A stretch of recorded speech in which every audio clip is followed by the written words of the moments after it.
Hello everyone, আসসালামু আলাইকুম। তো ভাই, তোমাদের শাহরুখ ভাই নতুন একটা ব্যাক টু ব্যাক ব্লগ নিয়ে এসে গেছে। তো কালকে যেরকম আমি বলেছিলাম ব্লগের মধ্যে যে ওই গাছটার মধ্যে সারু পাখির বাচ্চা আছে, সালকি পাখির বাচ্চা। তো আমরা যেরকম বলেছিলাম যে পারবো বাচ্চাটাকে। তো গাইস চলো, আমাদের আমরা টিম নিয়ে এসে গেছি, তো বাচ্চাটাকে পারবো চলো। তো গাইস আমরা যাচ্ছি, চলো।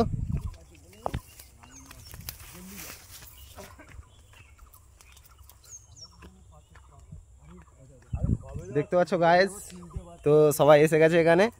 তো যে কোনোভাবে বাচ্চাকে পাড়াই হবে। এই গাছটা এই যে গাছটা গাইজ, এই গাছটার মধ্যে তো আছে গাইজ। তো গাইজ আমরা চেষ্টা করব পাড়ার। তো আজকে সম্পূর্ণ চেষ্টা কেন করব পাড়ার তাও বলে দিচ্ছি। আমরা পারতাম না বাকিটা। তো দেখতে পাচ্ছ গাইজ, গাছটা খুব খারাপ অবস্থা।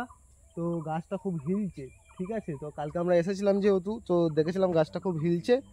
তো গাছটা মনে হয় পড়ে যাবে, কারণ গাছটা পুরো খুব খারাপ। তো আমরা ওইটাকে পাখি বাচ্চাগুলোকে রেস্কিউ করার চেষ্টা করব। আমাদের এখানে একজন মানে এগ্রিকালচার ফার্মিং মানে পাখি পশু খুব পছন্দ করে। তো ওনার একটা ফার্ম আছে। তো যত পাখি, যে কোনো প্রকারের পাখি, ছাতরা পাখি, পাখি মানে যে কোনো জংলি পাখি, ও মানে যদি এটা যেন রেস্কিউ যদি করে, ও ওর খাঁচার মধ্যেই রাখে। ওর বাড়ির একতলা ছাদ আছে, তো একতলা ছাদের উপরে ও খাঁচা করেছে।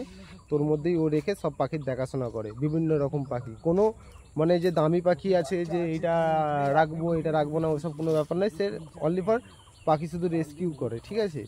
পাখি যে কোনো জিনিস। এই কিছুদিন আগে আমাদের বাড়ি সীতাপুর দামনতলা।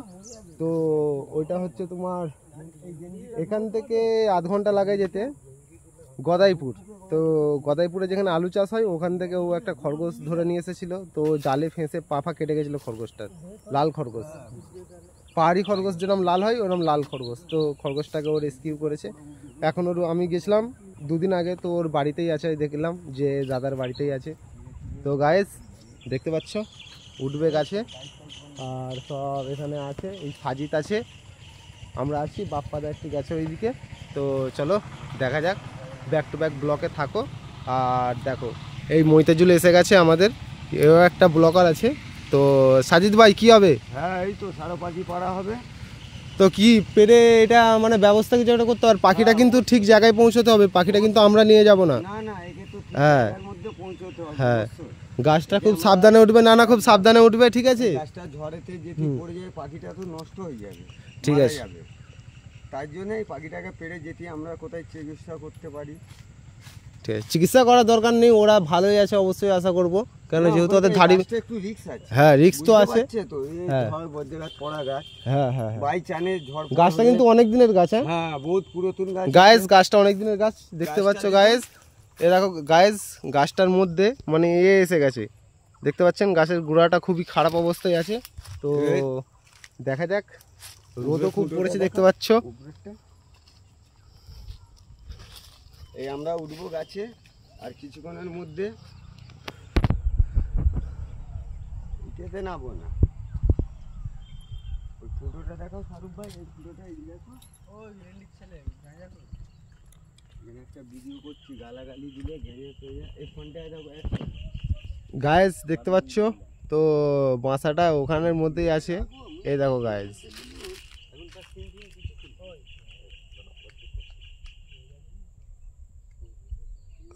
গাছটার অবস্থা দেখতে পাচ্ছ। তো দেখা যাক, আমরা পারবো, গাছে নিয়ে উঠবে। আর এই তো সাজিদ ভাই আছে, সাথে হেল্প করবে। আর আমি তোমাদের ভাই ক্যামেরাম্যান হয়ে আছি এখন। তো দেখা যাক, চেষ্টা করা যাক। বানাবে না কেন, মেরে রাখবো ওকে। ও বাপ্পা দা, তুমি ওরা সিয়ানাগিরি করছো? কিছু বলছে মইতে, কি বলছে?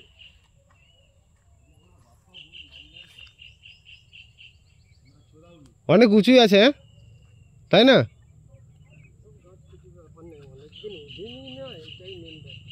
কি করবে, উঠবে?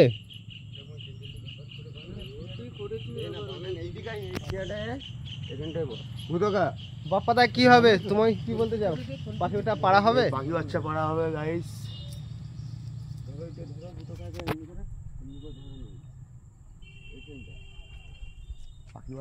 গাইস কীভাবে গাছে ওঠা হবে সব রকম প্রক্রিয়াটা দেখে নাও। প্রক্রিয়াটা দেখে নাও।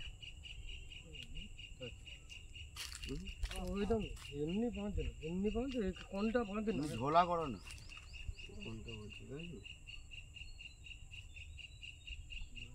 ছাড়ো ছাড়ো, উনাকেই দাও, উনি কিছু একটা টেকনিক ভাববে। এবার তাহলে উল্টো তো হবে তো গিয়ে দিতে। হ্যাঁ এই তো,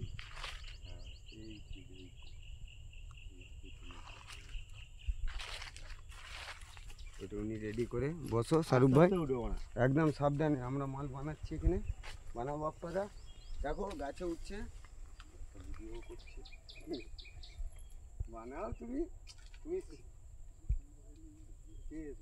তো বেশ ভিডিও করছিলাম, ভিডিও করছো বলেই তো আমরা বলছি শুধু আবার বানাই। এখানে বসে তুমি ওর ফোন আইডি চলে থাকবে।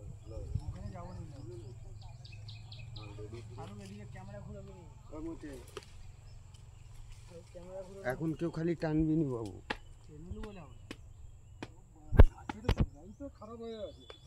গাছের গোড়া খুবই খারাপ না? দেখো উঠতে পারো উঠো, নাহলে ছেড়ে দাও। আর লাভ মারলে খালে মারার চেষ্টা করবে, ঠিক আছে গাইস? দেখতে পাচ্ছেন এদিকে একটা খাল আছে, তো গাছের একদম পাশেই গাছটা খুব আওতার মধ্যে আছে। কি বলছো?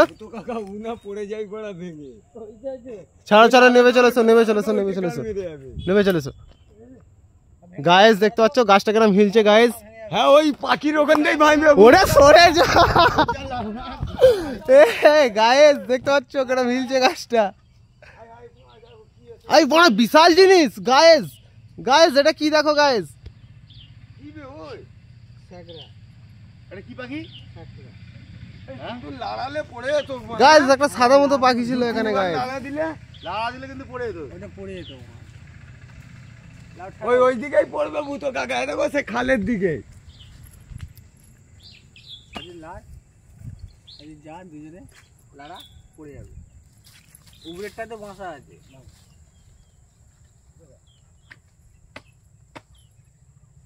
ওই ভাঙছে, মার ভাঙবে, মার। ওদিকেই পড়বে, গাছে দা ভয় পালিয়ে আসছে।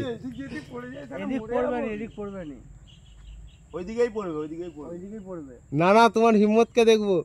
পড়ে যাবে, 3-4 জন মিলে যে লাড়া দিছে। তুই লাড়া পড়বে না, পড়বে হবে না, ঝুলছে হবে না, ঝুলছে হবে না, যেটি চারাত পারাত হয় না, ব্যাস কাজ হবে না, দুবার হিলাও না, তোমার গুড়াই পড়বে নি। পুরো হালকা ও ওইদিকে ঝুঁকে আছে না এদিক চলে যাবে।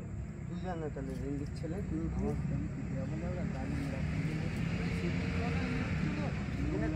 ছেড়ে দাও। না ভাঙতে হবে না, লোকের গাছ তো পেলিয়েছো। ও না পড়বে নি, রয়েই যাবে ওরা। পড়বে নি, আরে ওপরে চিরফাট লিয়েছে বলছি। না ওইটা নিচের দিকে আছে ওরা। আরে ওইটা পড়ে গেলেই তো উনি গাছে উঠে যাবে। ওইটা নিচের দিকে আছে ভাই, ওইটা পড়লে এরকম ভূত কাকা হয়ে যাবে। হ্যাঁ টাল কম হয়ে যাবে, টাল ওই মাথাটার জন্যই তুমি উঠবো নাকি একবার। ঠিক আছে গাইজ, আমাদের ব্লগ বন্ধ। ঠিক আছে গাইজ, আমাদের ব্লগটা এই পর্যন্ত আমরা শেষ করছি। তো কেন এখানে একটু প্রবলেম হয়ে গেছে, দেখতে পাচ্ছ গাছটা তো ভেঙে পড়ে মানে অর্ধেক ঝুলে গেছে, ভাঙবে হয়েছে গাছটা, তো উঠতে পারছে না। দেখা যাক আমরা চেষ্টা করি কীভাবে কী করা যায়। গাছটা খুবই খারাপ অবস্থা আছে। ঠিক আছে গাইজ, লাইক কমেন্ট শেয়ার করে দিও।